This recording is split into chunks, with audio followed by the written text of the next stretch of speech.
presidential libraries, we're all used to the ritual of the ribbon cuttings, and some of us have taken the tours and so on. Are they really a good idea? Our next guest is not so sure. In fact, he has described them as living mausoleums. David Dayen is one of the best writers around on financial issues. He has written for The New Republic, many other magazines. He's a contributing writer to Salon. He has a book coming out, and he joins us now. Dave, thanks for joining us. Hey, thanks for having me. You bet. Now, so presidential libraries, you raised some great points. Your piece on them, your recent piece in Salon on presidential libraries begins. We spend a lot of time fretting about the power of money in elections, but what about the power of money after all the elections end? Really good question. Just briefly, what are your thoughts on the whole, what triggered you to write this piece? I guess let's start there. Sure. Well, there's just been this real inflation of the money it takes to, promote your legacy after you're president. George W. Bush reportedly spent $500 million putting together his presidential library and foundation. That was more than all previous presidents who have a library/foundation combined. And Barack Obama, as we learned on Monday, has a target fundraising goal of $1 billion, which is double what George W. Bush ended up taking in, which was at that time just this massive record. So more and more money is being put into sort of the safeguarding of presidential legacies, and this is damaging in a few respects. First of all, it damages history. These are supposed to be repositories of records under the Presidential Records Act, which historians can use to inform debates and works of history throughout the years. But the problem is that we have these large libraries, which are basically large public relations vehicles, which sort of invert or spin history in very well publicized and well documented, well documented ways.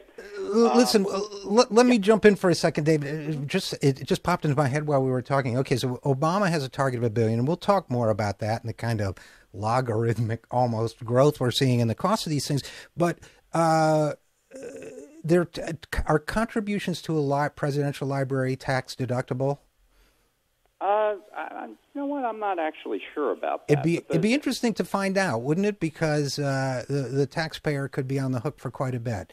Well, the taxpayer is on the hook for quite a bit, I should say, and that's because the library is privately funded, but it is publicly administrated and managed. And over $100 million went into the administration of presidential libraries last year.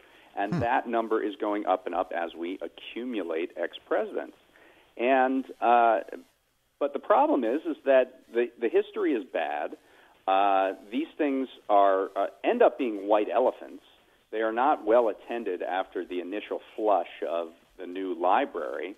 And more money is put into trying to, add eyeballs into the museums, which, is a questionable source of funding.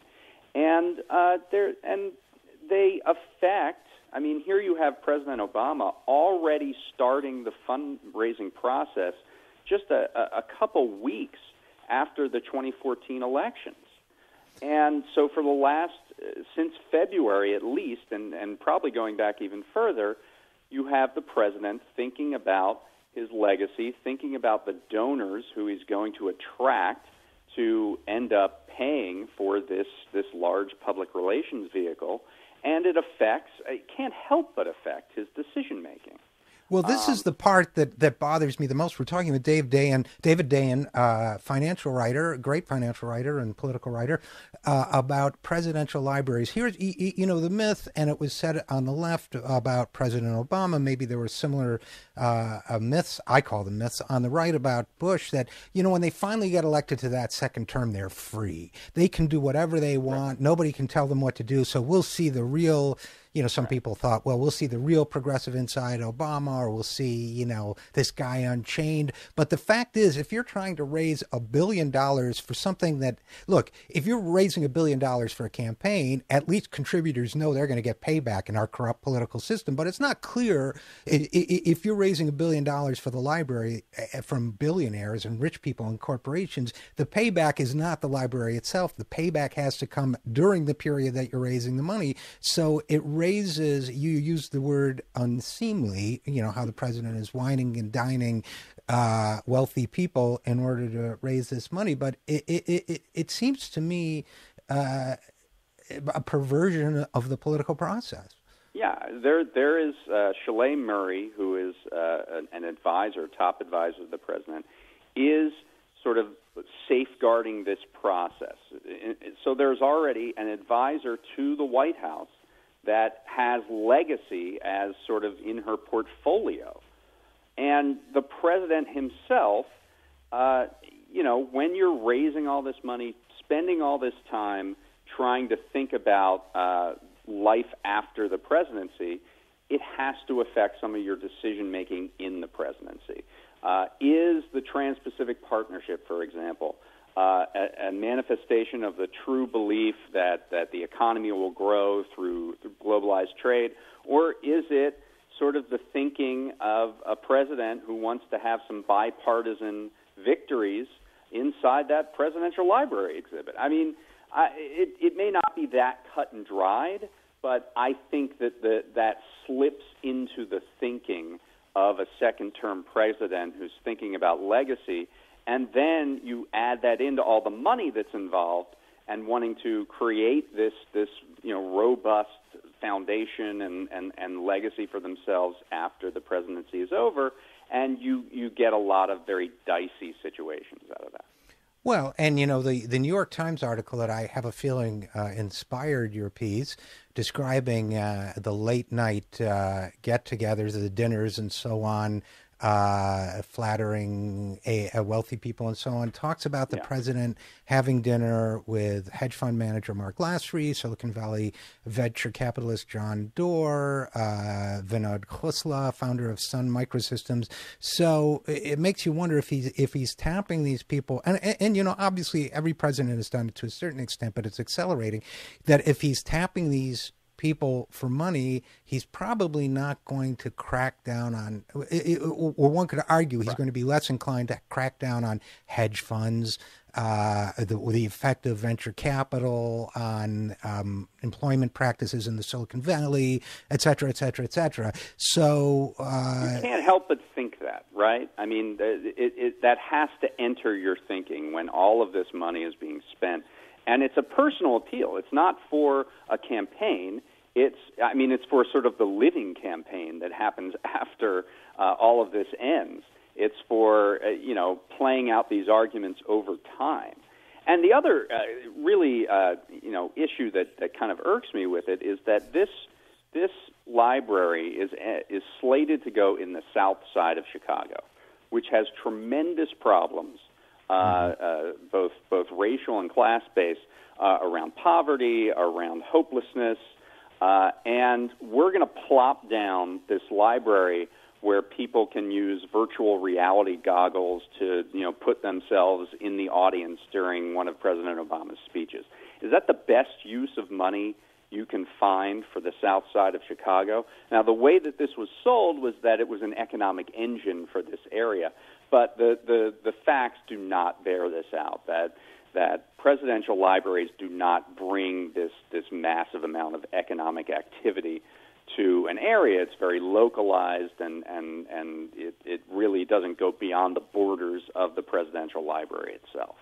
And, David Dayen, you raise a great question when you say, is this the best way to help the people of the south side of Chicago by ensuring that a trickling amount of strangers will come in and wear 3D goggles in their midst? Right. And the answer would be, is that the best use of the money? The answer is no, but of course, these people would not be wined and dined at the White House in order to help the south side of Chicago, sadly. So then the question becomes, well, what would help the people of the south side of Chicago? My argument would be, well, you could fund some great programs by raising taxes on the billionaires that are coming to these dinners. But there again, I would argue, you're not likely to do that if you're also trying to hit them up for money for your library.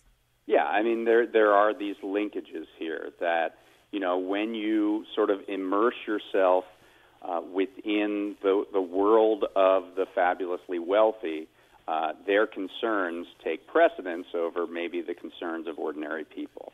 And we and that's partially that's partially. I'm sorry to interrupt, but Dave, but that's partially a cultural or social. I think if that's all you hear, then that colors your thinking or affects your thinking, and it's also partially, perhaps even more consciously, that you don't want to alienate them. Or and in this case, yes, it could be transactional.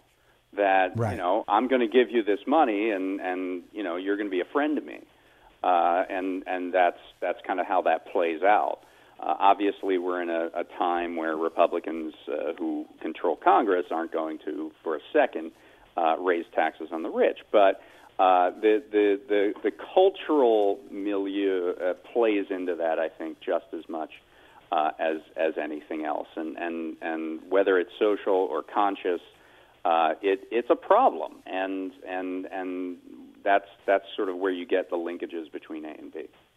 Right. And by the way, Dave, Dan, while we were talking, I Googled, are deductions to presidential libraries tax deductible? Become a member of the George W. Bush Presidential Center. Such contributions are fully tax deductible. John F. Kennedy Presidential Library. Discover the many ways to make a tax deductible gift. Ronald Reagan Presidential Foundation. Such contributions are deductible as described therein. The IRS code. They're really they're contributions at a 35% discount. Because you're going to end up getting that money back or more, potentially. Right. So $1 billion get for the president is a $350 million tax hit on the American taxpayer, potentially. Obviously, we don't know that for sure, but it sounds like that. And I guess the other piece of it is that tax hit that we're good at this. We ought to write about this stuff. But The other thing about that tax hit is that, and the whole concept of having a leader of the nation asking people for money is that it's also, this money is going to basically an ideological exercise. The same New York Times article talks about how the president wants to use Steven Spielberg to craft a narrative of his time in office, that the compromises with the Republicans were successes and so on. All of these libraries are exercises in shaping history. And those things matter. I mean, Ronald Reagan's post-presidency shaping of history contributes very greatly to the policies which are seen as popular today. I mean, they contributed to this view of conservatism as the greatest gift mankind has ever granted upon the public. So that comes directly out of the sort of PR factory that gets generated, and these libraries are part of it, and the foundations that are usually set up in conjunction with them are another part of it. And it's about winning the battle of ideas. And so you're paying so that you can get the best and the brightest to help you win that battle. And ultimately, who is paying the bill for that is going to have a role in shaping what that battle of ideas looks like. And I'm going to guess very strongly that is not something that people are unaware of when they're doing this, that whether it's people contributing to the Reagan Library or people contributing to the Obama Library who are big believers in public-private partnerships, quote-unquote, and other, So, all right, this is a great issue. I'm so glad, that New York Times article caught my idea too. I'm so glad you wrote about it and highlighted this issue because I think it's really important. Dayen, thanks so much for joining us. All right, thanks for having me.